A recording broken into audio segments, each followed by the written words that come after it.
It's like book club, but it's more than books, and it's not quite a club.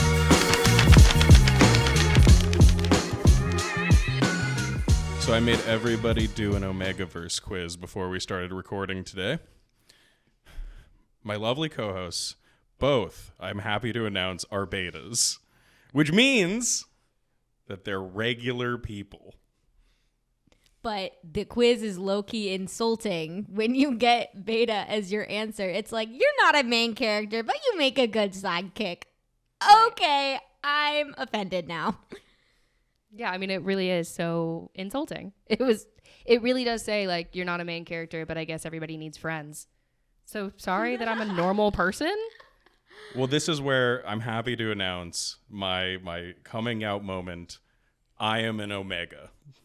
I thought that I would be maybe a Gamma, maybe a Delta. I knew I was on those lower rungs. I didn't think full Omega. And that was a real surprise for me. Gabriel, you're on a podcast with two women, and you've done everything that we've asked you to do with no complaints. I think we could have told you that. I'm just doing my service to society, which the deeper you get into the Omegaverse, the Omega service to society gets weirder and weirder, and I learned what the word slick means today. Welcome to Story Stack. My name's Gabriel. I'm Ansley. And I'm Lily. Okay, so today I'm leading the episode, and I would call it the history of romance literature, but that's a little too lame. So what we're going for is from Austen to the Omegaverse. How do we get from point A to point B, and what happens before and after? I'm really excited to see the research that you compiled for this, because me and Lily are both romance girlies anyway. I think we've had a very organic education into romance literature that you haven't had. So I'm very interested to see the differences in what women that were preteen girls on Wattpad know about romance books and what a grown man has learned after like academic research. See, and I think that's really the impetus of this episode is let's be clear here. I know nothing about romance literature. I like to think that I know what love is, but in a literary sense, I have never read a romance novel. I have, of course, read literature with romance elements, but the idea of a novel for which the main primary purpose is romance is something I've never done before. Do you not know joy? Do you not know happiness? I'm happy that we are fixing that now, and you will not be escaping romance with me and Ansley in a podcast with you. But you were missing out until now. All you had all these years of life. You're an adult, and you escaped romance. Like, I pity you, but I'm also so excited to watch as you grow. You know, the people that you go to school with that like don't sleep and come to class with like their third coffee of the day, and it's so hardcore, and you're there like, how do you live like this? That's what this feels like. For you to like only read these very highbrow literary masterpieces. I read Dracula and then Frankenstein back to back this summer, and then I was like, I need a break, and I read The Love Hypothesis. Like, that was my filler palate cleanser. So the idea that you've never had that or experienced that is crazy. No, because I'm exactly the same way. It's a palate you need palate cleansers for any literary thing. I tell myself I'm going to read these classics. What am I going to read in between the classics? Frankenstein and Dracula back to back, you're brave. I would have put a palate cleanser in between there just so I didn't burn myself out. To not have those palate cleansers is to not know joy when reading. Like, it's no wonder. I mean, people fall out of love with classics because they're not getting the proper cleansing in between. It's occurring to me that Gabriel has never experienced like a midnight reading squeal when the characters finally kiss. And that's so upsetting. I know that Lily knows what I'm talking about, but that is so upsetting to think about, that you've never, like, you read books and you're just like, okay, I'm done. You haven't gotten like the emotional whiplash of there's only one bed. What do we do? Like, that's crazy. It doesn't help that we like gave you a romance book to read. We wanted you to read The Love Hypothesis, and you've started it, but you haven't finished it yet. So you still haven't finished your first real romance book. I'm still on the hypothesis part of The Love Hypothesis. I don't know what the love conclusion is. I don't know what the love data is. I'm missing elements. Okay. So we know what the stakes are. Gabriel has never squealed reading a book, and I think with this historical background that I have now compiled, we're going to fix that. Now, if my co-host here will indulge me, I prepared a written introduction for this. You know, you get a bunch of writers on a podcast, and I feel like it's only a matter of time before one of them's like, let me show my chops. So let me show my chops. Every love story is a ghost story. The original author of that quote is unknown. It could have been Australian novelist Christina Steed. It could have been Virginia Woolf, or it could have been David Foster Wallace. But the attribution doesn't matter nearly as much as the meaning. Every love story is a ghost story because love requires us to chase something intangible. In its purest form, love asks us to follow our primal desire for companionship. We see depictions of tenderness and affection from friends, family, and even fictional characters. It all feels so real, yet so fleeting. Then one day, his hand firmly grasps your shoulder. Her fingers gently slide through your hair. They look at you in a way that no one ever has before or ever will again. You don't care if the world is filled with skeptics because you've seen the evidence and you felt it in your bones. And deep down, you know that if you ever need to experience this life without love, then you will surely be haunted. What do you think? Good? Good? Yeah? Obviously, the writing is there, but I hate to disagree with you so early on into this episode. What? Every love story is not a ghost story. I disagree with that quote. I disagree with this idea. She's coming out swinging for Virginia Woolf. No, bro, it's not. Yes, love has you chase for something intangible because love is about the change that you go through in order to bring someone else happiness. That's what love is. How do you change as a person to make the people around you happier? How do they influence you to change so that you can be a happier person? It's not a ghost story. It's almost more of like a birth story. It's a story of change. How do you and the person you are in love with change as people for the better because of one another? And that's the kind of education you get from Wattpad at 13 years old. All right. I was here. I straight up was reading New Yorker articles to like get the data for that. And what I should have been done is just reading Wattpad. So you went to the New Yorker for romance like insights. Is that not where I'm supposed to go? This is the fundamental difference. This is such a good entry point for this episode, I think, because I feel like Lily is, I don't want to speak for you, but I feel like you probably agree more with what I said than this idea that love is a ghost story. I mean, every love is a ghost story is a poetic line, but how realistic is that? Because I love this idea of like, you're not, a ghost is this like third entity, but love isn't about like this third thing in the room. It is two people coming together to create something that there is no longer like two things there. You come in as individuals and now so it is like a birth. I love the comparison of a birth more than chasing a ghost, but it is intangible and that makes it beautiful. And I think it is mysterious in a way that a ghost is. So I think that it is a good poetic bar, but I agree with Ansley. And how did you go through all this research and not look into Wattpad? I was scared. That's honestly fair. You know, not only are the 13-year-old girls reading and commenting on Wattpad, but they are also writing fics that you will be ashamed of yourself for reading and then being like, why is this so good? And they'll tell you, sorry, like I've been in a car crash. I was gone for 2 weeks, but I'm back now writing. English isn't my first language. English Sorry isn't for my any first mistakes. language. Absolutely. I'm studying for finals right now. Algebra is hard. And you're like, algebra? You're freshman in high school?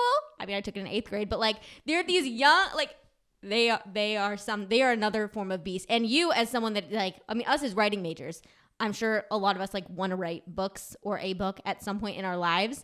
The idea that these like 13-year-olds are writing full length fan fictions is disgusting because you're like, I just want to write one thing and they're writing all these fanfics. I need to point out that I actually did one fanfic related research for this. I forgot the name of it, but it's the fanfic. It's a One Direction fanfic where the girl's sister gets blown up in Afghanistan. Do we know what I'm talking about? Oh my God. I I don't think I know what you're talking about, simply because you said One Direction fanfic, and my brain immediately went to like your crack mom sells you to One Direction, because that's I don't know this one. Oh my god, that's the pinnacle of One Direction fanfics. It is always you throw your hair up in a messy bun because your mom's yelling at you from downstairs, and she explains to you that she sold you to have money for crack, and you open the door to see your new owners, and it's all 5 members of One Direction. Wait, did they need... No, the mom needed crack, not the members of One Direction. Okay, I'm locked in. You know, the touring schedule is hard. I could understand it if they needed crack. Oh my god, we have to get somewhere. We haven't even done history yet. All right. Whew. Okay, let's lock in. So, where does romance literature start? Well, we're talking about alphas and omegas, right? So the obvious place to start, ancient Greece. So there's a popular literary trend, not in ancient Greece, where I'm already correcting myself. There's a popular literary trend that starts in the Roman Empire. And these are novels in like kind of their pre-form. We don't really get a novel until like the 1600s, but this is kind of like what the proto-novel is. And there's only 5 fully intact surviving novels from the Roman Empire. They're about ancient Greece. I know, gets confusing. But all 5 of them are romance stories. And they all, in some way, involve kidnapping. Now, I find this really interesting because looking into modern trends in romance, seems like a lot of dark romance also does the same thing. Absolutely. You wouldn't be wrong by making that assumption that kidnapping has not gone anywhere. So it's good to see that we're embracing tradition. But so that's the thing. There's a lot of kidnapping. There's a lot of like sold into slavery. There's a lot of this stuff going on, which makes sense for the time. If I was to point out anything from this era that I think is worth maybe checking out, going back and like seeing for yourself, I would recommend the Ethiopica. The story is about FMC Clariclea. Which means what, Gabriel? Which means female main character. Yeah, you got to show off that research. Thank you. This was data points. There are bulletin points in my research. FMC means female main character. Chariclea gets rescued by the MMC, which, I mean, she's abducted, she's rescued, and this is kind of par for the course. But what makes it interesting and what makes it progressive for the time is she has a lot more agency about how she goes about this. She's not just a damsel in distress. In fact, she's an Ethiopian princess in disguise.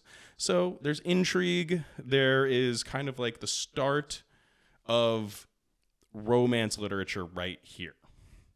As a quick interruption to that, Lily, I know that you're going to know what I'm talking about. We have a princess in disguise who a prince saves from being sold into slavery, and then they end up that's Aelin and Dorian, just so we're clear. Oh, absolutely. Just so we're clear. Sarah J. Maas, I see you. Yes, definitely. Do you think Sarah J. Maas was referencing Roman ideal romance epic poem novels? Maybe not directly, but clearly I think, like, I know that she pulled inspiration, not maybe quite that far back, but if she's pulling inspiration from something written in like the 80s and 90s, then that person that wrote in the 80s and 90s is pulling from, you know, the 60s, who is pulling from the 1800s, who is, you know, eventually you're going to get back, I think, to the Roman Empire.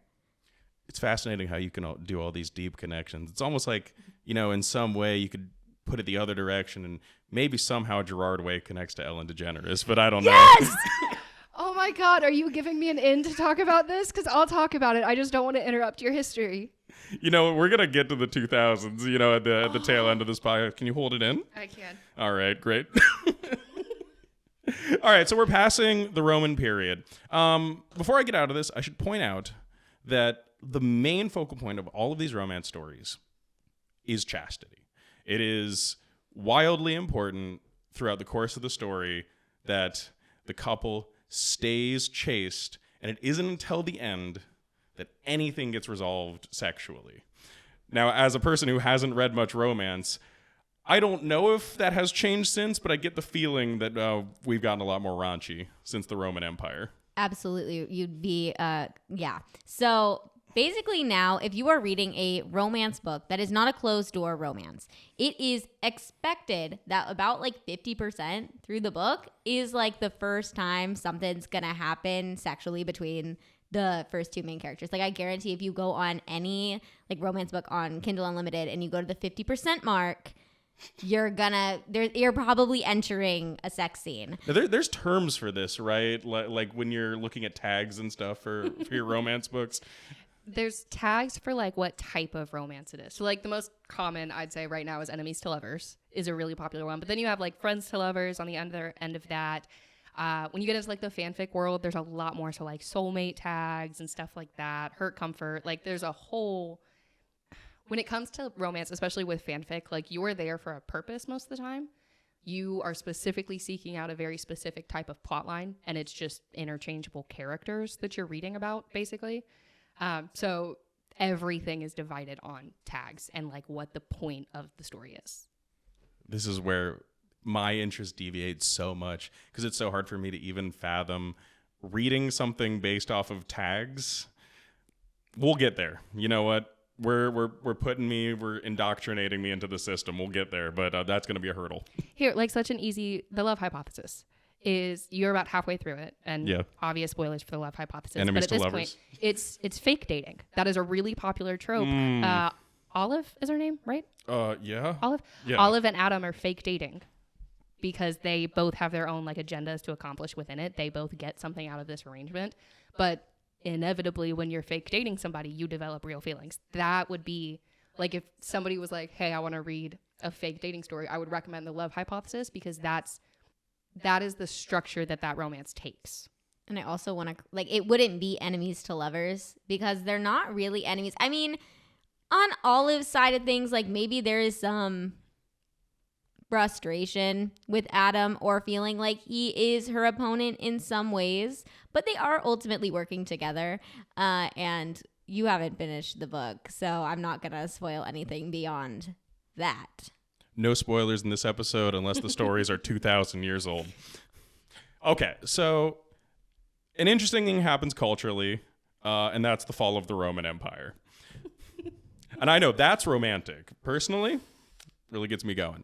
But the thing is that for the next 1,000 years or so, it's not that love stories stopped happening.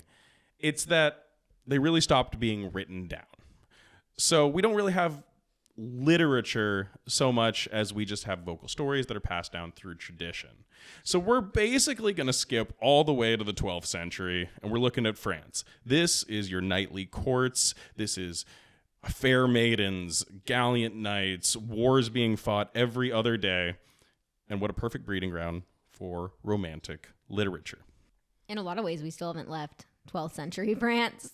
Yeah. Like, even a lot of modern fantasy is pulled from those like early day like French Revolution type things, which I get like later medieval times as well. Like you're really pulling from those eras, even when people are creating fantasy worlds, knights and wars, and it depends on what technology you want to use. Usually, it's just the amount of technology that determines where in the like 1200s to like the 1800s these fantasy settings are kind of loosely inspired by, but we really haven't left. The one aspect that I think really stands out from this era is the Arthurian romances, you know, your King Arthur, your Round Table, and all of that. But specifically, Lancelot and Queen Guinevere. Quick overview of Arthurian romance. Queen Guinevere is betrothed to another, but Lancelot is her adulterous lover, and eventually they get cosmically, religiously punished for that. But there's kind of this there's this moment in time going on where like this is historically knights, this is kingdoms, you know, there's marriages going on all of the time that are marriages of necessity. So this idea of this like adulterous romance that's bubbling underneath, it really captures the imagination, I think, of the people at the time. And then there's other stories. There's Yvain, who is another knight in the Arthurian canon, who turns mad, becomes like a mad beast, and eventually has to be soothed by the power of love. And I read some stuff about how this is like the initial connection of Beauty and the Beast. Like this is kind of like the inception point. of where all of these quelling the mad beast with your love powers start. I haven't really read much of the Arthurian romances, but that sounds like Beauty and the Beast.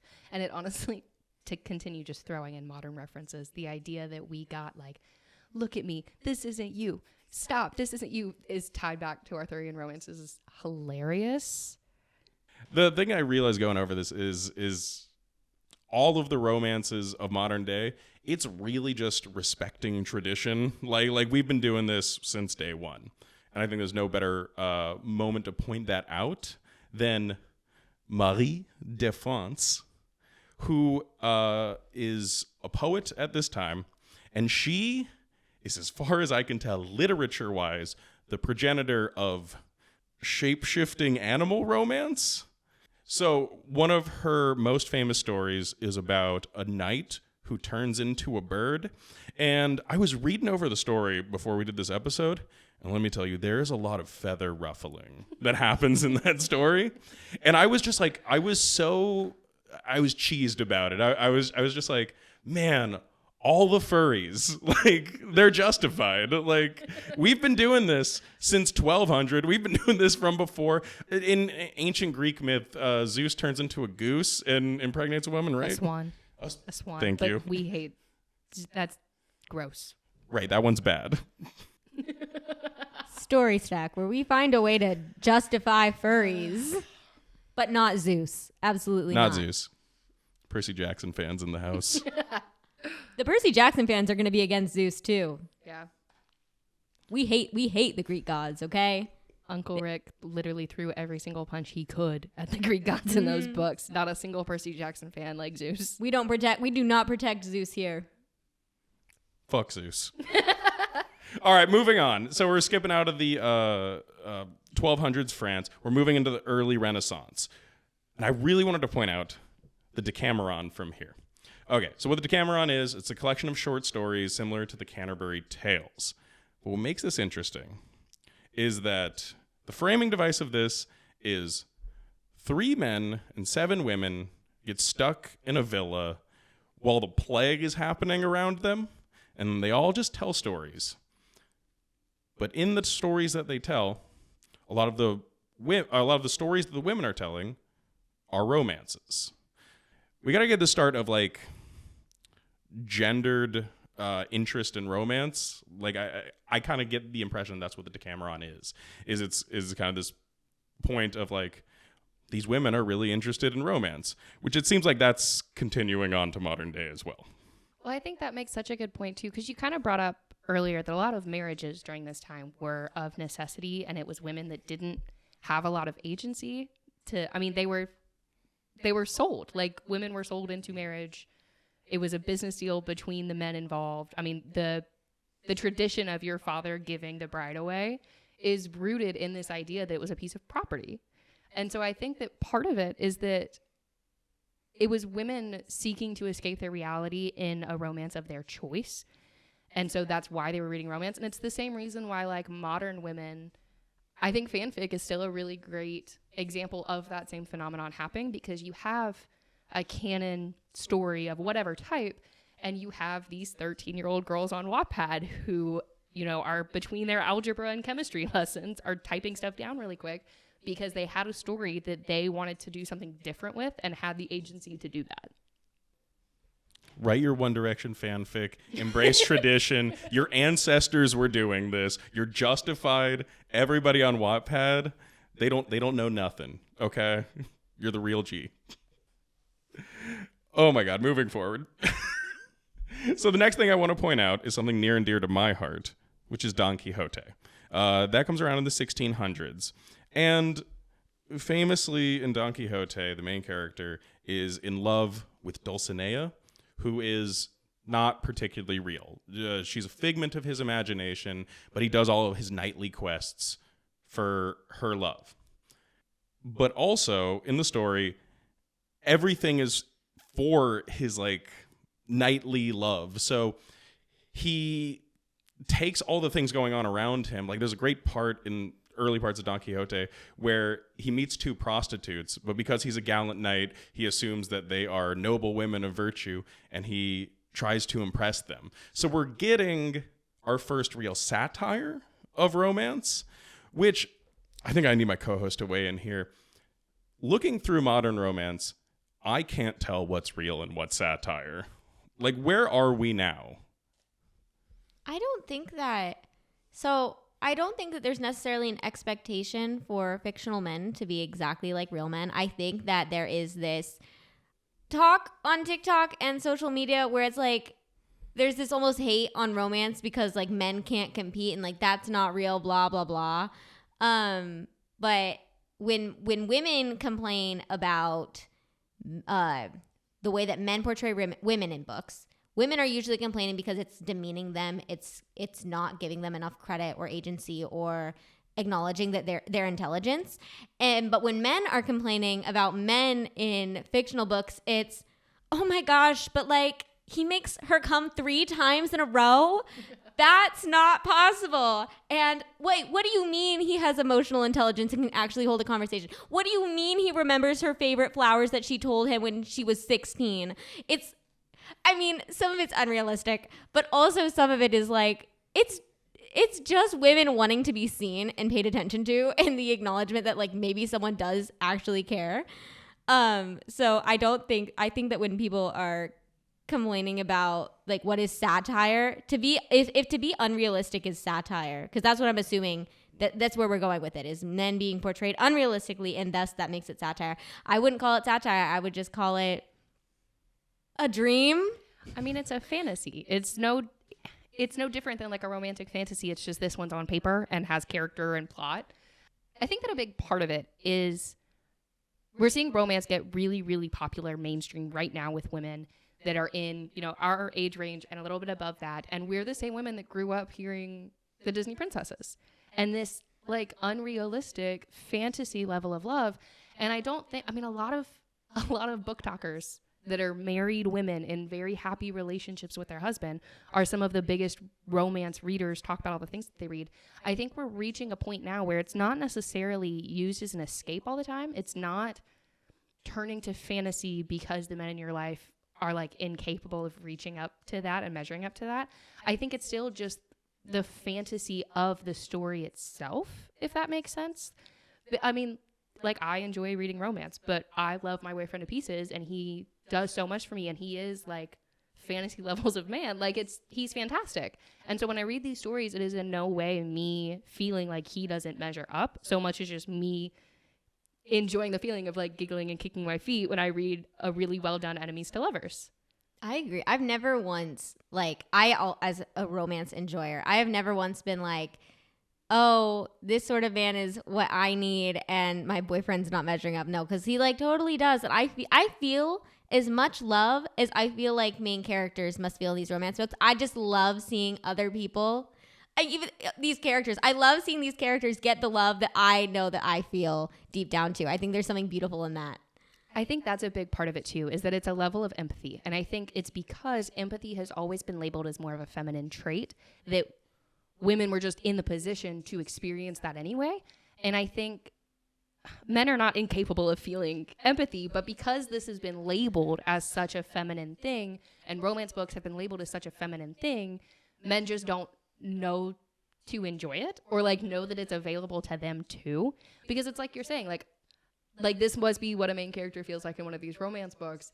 And it's fun to experience that because of the level of empathy you have makes it feel like it's happening to you. Like you can imagine exactly what that feels like in that moment. Like the crushing midnight in the rain confession, like exactly what that feels like because of that level of empathy. And that I think people that don't read romances are just missing out. Like they don't know how good it is. I think there's like a corner of TikTok of guys that are like, oh, like you need to read like these like of guys that are promoting romance books. And there's a part of me that's like, you are just trying to market to an audience of women. Like you really do not care to get guys and you just want more female attention. But there's like something that it's okay. Like there's something to be said. It's okay for a guy to read romance and it not be in a sort of like kind of twisted way of like, oh, I just want to pretend like I'm reading romance to get female attention. I don't know why I'm saying female. But female main character, FMC. That's probably why. But like trying to get women's attention by like performative reading, and it's like, oh, I'm gonna read Pride and Prejudice on the train and hope who's I don't know. I'm gonna read Pride and Prejudice on the train and hope that a girl sees it. I mean, well, not to continue throwing it back to Jacob Elordi in last episode, but to that point, in our last conversation, you talked about this rise of like anti-intellectualism. But I think what you're saying now is kind of the other side of that sword, because there are people that are genuine about it and reading the classics. Jacob Elordi got accused of being performative and pretentious because he said he enjoys reading classics. I think that the internet is one of like the most double-edged swords inventions ever, and that's part of it because there are some people that are just genuinely performative and it ruins it for everybody else. But there are some people, there's a guy on TikTok, I think his name is Murphy, but he was reading the Throne of Glass series and doing like live streams where he'd read a chapter and it was a bunch of Throne of Glass fans like watching, and you could tell, like you could sense the sincerity without any spoilers. Like he got to Manon and the 13 and he like started crying, and I was like, yeah, you're experiencing it for real. I know you are. And I think it's fun to have that sense of community. And I think that when you do have a man that is outspoken and has a platform on enjoying romance, it does feel kind of like refreshing. Boys, don't call yourselves out. You know, if your girl's reading a book and she's what did you say that she does in the book? She comes 3 times? Oh my God. Like, it's not unrealistic. Well, I'm going to head back to the history aspect of this. Okay, from here, we're moving into the Gothic Romance era. So that's your late 1700s, early 1800s. There's 2 interesting examples to point out here. Anne Radcliffe's The Mystery of Udolpho. In this one, this is just your core idea of spooky castles, dark lovers, lightning, ravens, all of that. Like, it really comes from here. Edgar Allan Poe can suck it. Like, Anne Radcliffe had that shit on lock. But also in this era, we get Frankenstein, which we know a little bit about. Frankenstein, not a love story. However, Frankenstein did have the monster who was cool, dark, and brooding. And that's going to have some ramifications going forward for the entirety of the romance genre. So am I hearing that the creature like inspires all dark and brooding mailman characters going forward? That's my claim, and I'm sticking to it. Frankenstein, well, okay, the creature by himself, not a sexual being really at all, but it's the mood that matters. So then we roll in to the 19th century, and we have the monuments of romance literature, Austen and the Brontes. Jane Austen, you got Pride and Prejudice, Sense and Sensibility, Emma, and all of this codifies all of the romance tropes as we know them. We're talking enemies to lovers. We're talking grumpy sunshine. I had to look that one up. We're talking fake courtship. We were talking about that earlier. Like, it's all here. Like, it existed before Austen, but she really, like, sold it to everyone.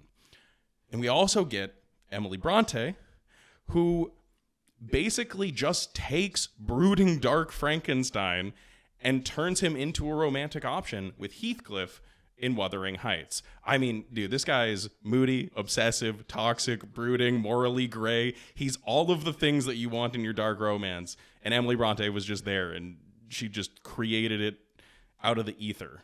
I think just as a point in romance and the toxic, brooding, morally gray main male character love interest, I think right now a fundamental thing to understand, kind of what we were talking about with reading romance as an escape versus just as like a fantasy. I think part of the appeal of these romances is because a majority of people that read them do not actually want a partner like this. Like, that's scary, potentially deadly, depending on his temperament. You don't actually want somebody like that. But when you're reading it and you have that level of fantasy and separation, the exhilaration and adrenaline that does leave your brain like wanting more is associated with that type of character. And so you get the safety and control in the fact that they're not real, that they can't actually hurt you, but you get with that level of empathy to experience what it would be like to be with like that exhilarating of a person all the time. And I think that is something that needs to be established right now before we go further with the introduction of like the dark gray or dark morally gray brooding male character. Having someone say "you are mine" in real life, spooky. I don't know if I like that. Having someone in a book say "you are mine," okay, I'm listening. A man that would literally beat somebody else to a pulp for breathing in your direction. In real life, terrifying, jail, get away from me. In a book, oh my God, the dedication, the protection. Y'all just want to kiss Frankenstein. I can Yes. see it. I can see it. I do too. All right. So before we get out of this era, I got to give big ups to Charlotte Bronte. We get Jane Eyre. Jane Eyre. I'm so sorry. I'm reading a script. We get Jane Eyre. And the big thing to point out from this point in time of Jane Eyre is the feminist message in it. Like, if you get to the end of Jane Eyre, the main character, Jane, is making these romantic decisions for herself. Like, it's not the society that is being thrust upon her. She's doing it for her own personal, like, interest in her life. And this is kind of like the point where romance literature with women as main characters becomes for women. Like, the next step after this is early 20th century mass market romance. We're talking paperbacks, printing presses, increase to like untold output numbers, and everybody is getting wish fulfillment. Like, that's what the whole early 20th century era is. Like, this is your like bodice rippers, but like you have nurse and doctor romances, governess and secretary romances, and colonial exotic romances, which those are problematic, but, you know, what isn't in the early 20th century?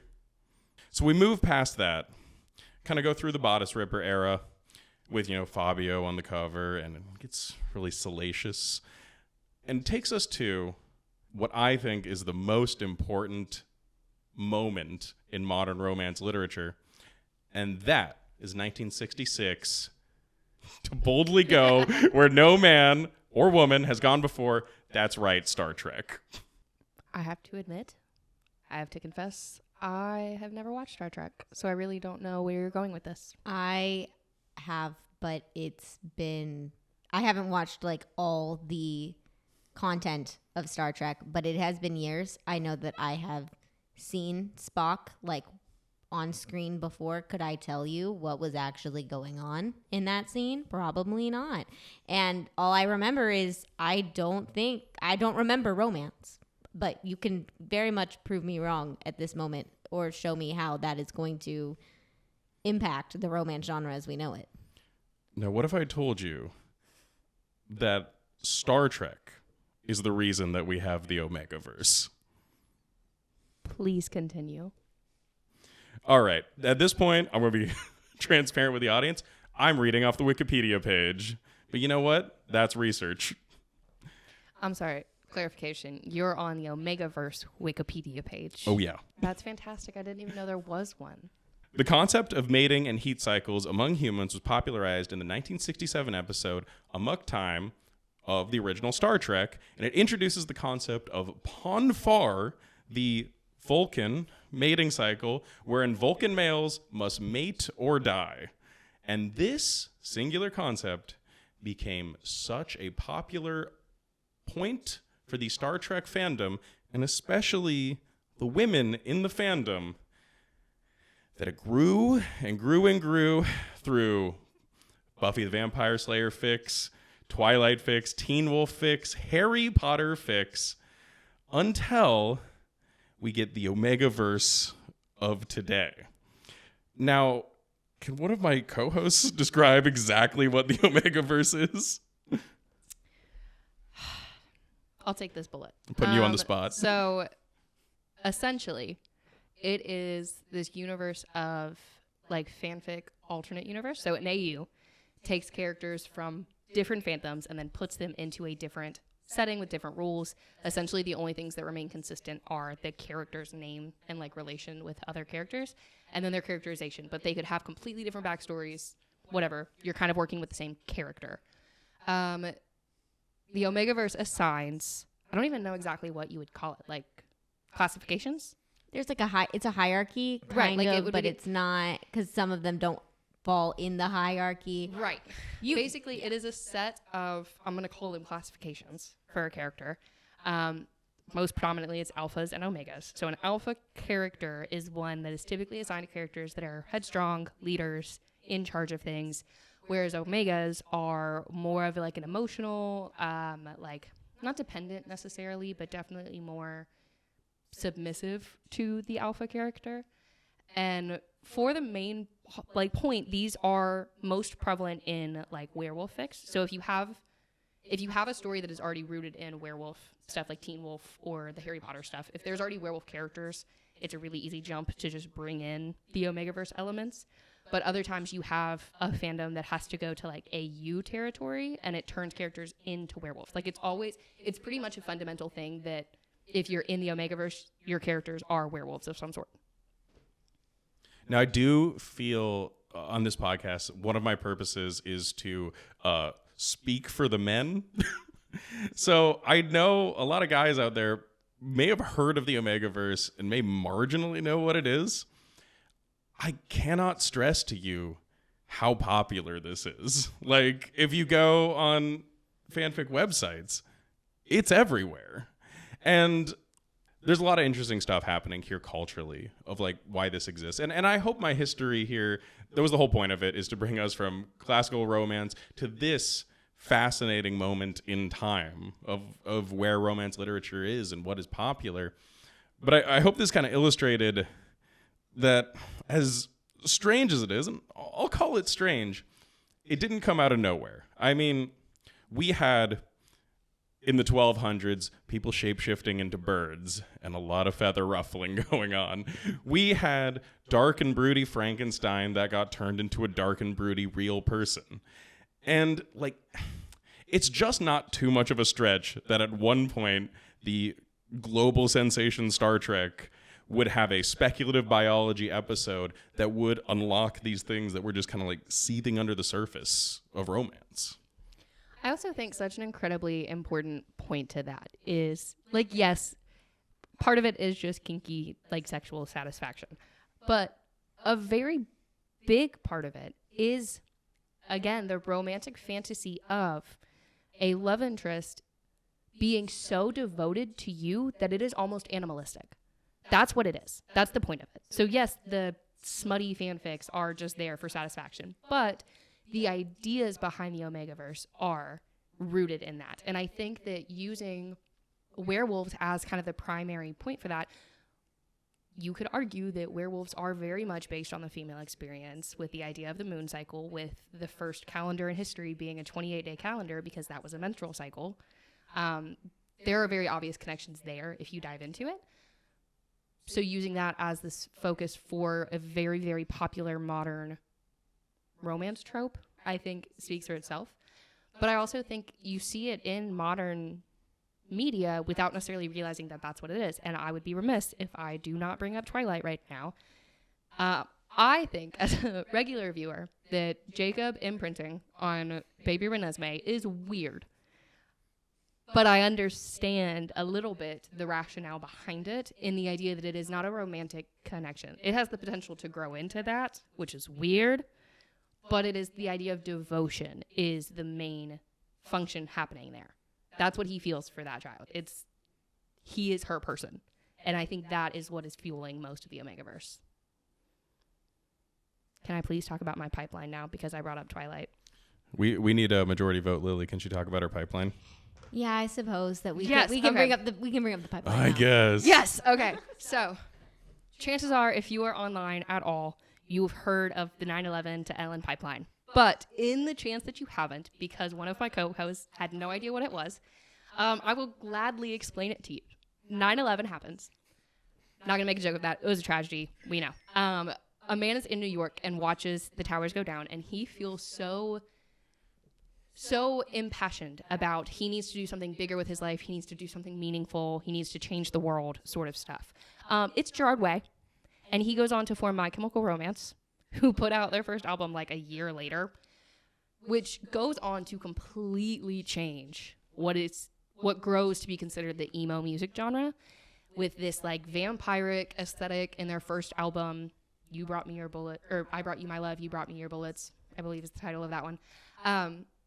Completely changes the game. There is a Mormon woman out in Utah, I believe, who's writing a book series at the time. And these songs are just so impactful to her and her character development that she has admitted one of the characters is really strongly based off of My Chem. It's Jacob Black from Twilight, because the Utah Mormon woman is Stephanie Meyer, who, fun fact, actually, she asked My Chem to do a song for the movies, and they said no. And then they turned around and did a song with Yo Gabba Gabba. Nice. Fantastic. Every Snowflake's Different, Just Like You is such a banger. I love that song. Anyway, back to the pipeline. Twilight blows up, like, massively, and inspires a whole new wave of fanfics, because it's 2009. The internet is really taking off with younger people. Fanfic is really starting to become a thing. And there is another woman who's, like, really into Twilight, but, you know, what if it was kinky? So she starts writing kinky Twilight fanfic that eventually ends up being published with the names changed. It is E.L. James, who wrote the 50 Shades of Grey series. 50 Shades originally was Edward and Bella Smut. 50 Shades blows up, ends up casting Dakota Johnson as its lead, who is, you know, popular, but this has kind of put her in a new level, and she's doing press. She goes on The Ellen Show on the Thanksgiving episode of, I believe, 2019. And we have the infamous, that's not the truth, Ellen moment, where Ellen accuses Dakota Johnson of not getting an invite to her birthday party. And Dakota Johnson is very quick to correct the situation, which leads to so many people, both Ellen's staff and former celebrities that she's worked with, or celebrities that she's formerly worked with, coming forward and accusing Ellen of mistreatment, of abuse, that she is no fun to work with. And like a year later, The Ellen Show was canceled. So 9/11 directly caused the downfall of Ellen.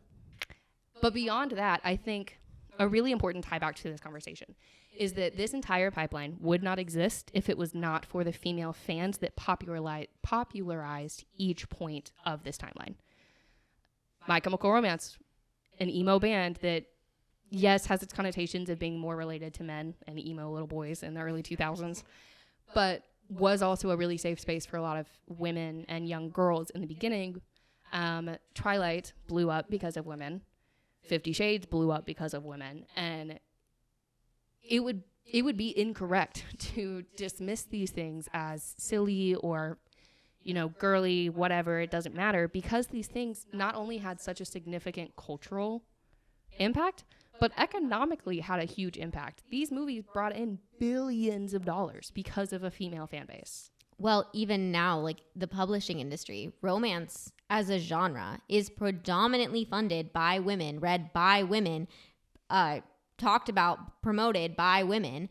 Women keep the romance genre alive, and the romance genre is so huge that it's keeping these major publishing houses alive. Women are pushing literacy forward. Even if you're looking down on romance as a genre, they're the reason that publishing houses are able to publish those more risky literary pieces that they're not sure how they're going to sell, because romance sells so strong that they are willing to take those risks on those more obscure books. The gist of this is, if you haven't read romance because you think it is a silly, girly thing, screw that. Go read a romance book. Gabriel, go finish The Love Hypothesis. You know what? Like I said before, like I'm still at the hypothesis part of it, and I have to know how the equation ends. So as far as I'm concerned, that is my next goal. And, you know, with the whole history of romance literature at my back, I feel pretty prepared to do it.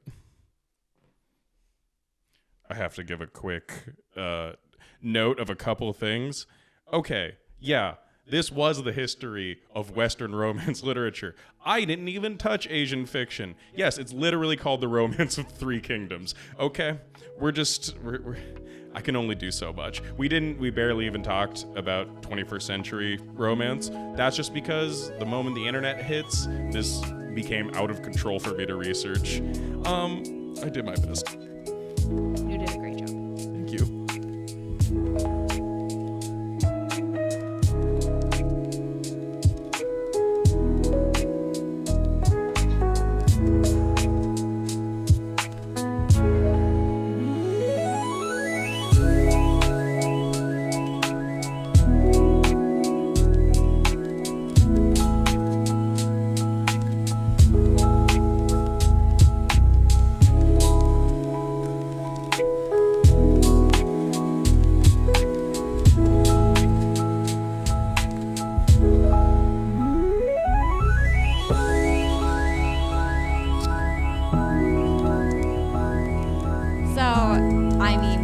touched on it in this episode, but fanfic is a core element of romance and how we continue to have like this cycle of new generations experiencing romance and the Omegaverse and all these wonderful things that I know you listeners just want to hear more about.